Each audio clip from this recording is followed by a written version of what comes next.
নির্বাচনে ৯ দিন আইন শৃঙ্খলা বাহিনী মাঠে থাকবে, স্বরাষ্ট্র উপদেষ্টা। ভারতের দালাল প্রার্থীদের ভোট দেবেন না, মাহমুদুর রহমান। আওয়ামী লীগ রাজনৈতিক দল নয়, সন্ত্রাসী গোষ্ঠী, সাদিক কায়েম। গণভোট যারা মানবে না, জনগণ তাদের প্রত্যাখ্যান করবে, এনসিপির আক্তার হোসেন। নির্বাচনের 5 দিন আগ থেকে আইন শৃঙ্খলা রক্ষাকারী বাহিনী মাঠে তৎপর থাকবে এবং বড় ধরনের কার্যক্রম চলবে বলে জানিয়েছেন স্বরাষ্ট্র উপদেষ্টা জাহাঙ্গীর আলম চৌধুরী। শনিবার দুপুরে পটুয়াখালী সার্কিট হাউসের সামনে সাংবাদিকদের তিনি এই কথা জানান। স্বরাষ্ট্র উপদেষ্টা বলেন, নির্বাচনে 9 দিনের জন্য আইন শৃঙ্খলা রক্ষাকারী বাহিনী মাঠে নামবে। নির্বাচনের আগে 5 দিন ও নির্বাচনের দিন সহ পরবর্তী আরও 3 দিন আইন শৃঙ্খলা রক্ষাকারী বাহিনী মাঠে থাকবে। ইলেকশনের আগের 5 দিন বড় ধরনের কার্যক্রম চলবে। আমাদের বর্তমানে সেনাবাহিনী মাঠে আছে 30,000, ওই সময় 1 লাখের মতো সেনাবাহিনী, 1,50,000 পুলিশ, 35,000-এর মতো বিজিবি, 5,000 নৌবাহিনী, 4,000 কোস্টগার্ড, 8,000 র্যাব এবং প্রায় 5.5 লাখ আনসার মাঠে থাকবে। তিনি আরও বলেন, নির্বাচনের নিরাপত্তা নিয়ে কোনো সন্দেহের সুযোগ নেই। নির্বাচনে খুবই শান্তিপূর্ণভাবে হবে। ভারতের দালাল প্রার্থীদের ভোট দেবেন না, মাহমুদুর রহমান। সামনের জাতীয় সংসদ নির্বাচন অত্যন্ত গুরুত্বপূর্ণ মন্তব্য করে আমার দেশ সম্পাদক ডক্টর মাহমুদুর রহমান জনগণের প্রতি আহ্বান জানিয়ে বলেছেন, ভারতের দালাল প্রার্থীদের ভোট দেবেন না। শনিবার বিকালে যশোর জেলা পরিষদ মিলনায়তনে জুলাই বিপ্লবোত্তর পরিস্থিতি ও আমাদের করণীয় শীর্ষক আলোচনা সভায় যোগ দিয়ে প্রধান অতিথির বক্তৃতায় তিনি এই কথা বলেন। বহুমাত্রিক জ্ঞানচর্চা কেন্দ্র প্রাচ্য সংঘ আয়োজিত এই সভায় মাহমুদুর রহমান বলেন, 3 মাসের মধ্যে নির্বাচন হবে বলে জাতি আশা করছে। এই নির্বাচন ফ্রি অ্যান্ড ফেয়ার হতে হবে। ফ্রি ফেয়ার নির্বাচনের ব্যবস্থা করার প্রধান দায়িত্ব সরকারের। রাজনৈতিক দলগুলোকেও প্রতিশ্রুতি দিতে হবে যে আপনারা ফেয়ার নির্বাচনে সহযোগিতা করবেন এবং ফলাফল মেনে নেবেন। তাহলে দেশ গণতান্ত্রিক শাসন ব্যবস্থায় ফিরে যেতে পারবে। দিল্লিতে বসে করা প্রতিদিনের ষড়যন্ত্র নষ্ট হয়ে যাবে। বক্তব্যের শুরুতেই আমার দেশ সম্পাদক শহীদ জুলাই যোদ্ধা আনাসের কথা স্মরণ করেন।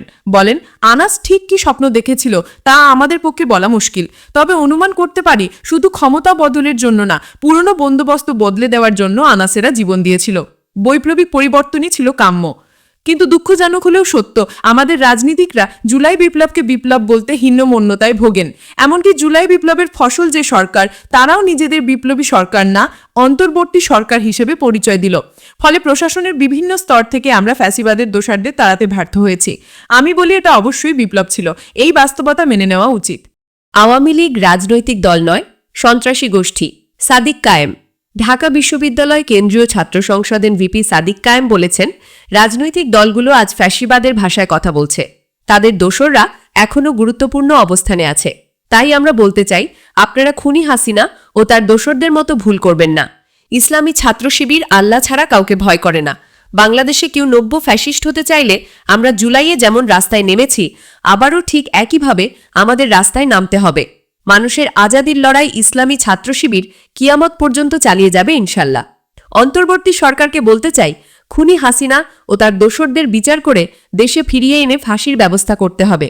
আর ফ্যাসিবাদের দোসরদের যেখানে পাওয়া যাবে আইনের হাতে তুলে দিতে হবে, কারণ তারা রাজনৈতিক দল নয়, তারা সন্ত্রাসী গোষ্ঠী। গণভোট যারা মানবেন না, জনগণ তাদের প্রত্যাখ্যান করবে। জাতীয় নাগরিক পার্টি এনসিপির সদস্য সচিব আক্তার হোসেন বলেছেন, ইদানিং একটি দলের নেতারা চূড়ান্তভাবে গণভোটের বিরুদ্ধে অবস্থান নিয়েছেন। তারা আগেও গণভোটের বিরুদ্ধে ক্যাম্পেইন করে জনগণের বিরুদ্ধে অবস্থান নিয়েছিল। গণভোটের রায় যারা মানবেন না, তারা জনগণের ম্যান্ডেটকে প্রত্যাখ্যান করেছে। তাদেরকেও জনগণ প্রত্যাখ্যান করবে। শনিবার রাজধানীর ফার্মগেটে তরুণ কৃষি উদ্যোক্তা বিষয়ক সেমিনারে বক্তৃতায় তিনি এসব কথা বলেন। আক্তার বলেন, জুলাই সনদের ব্যাপারে অনেক দল ধোঁয়াশা তৈরি করেছে, তা আমরা সন্দেহের দৃষ্টিতে দেখি।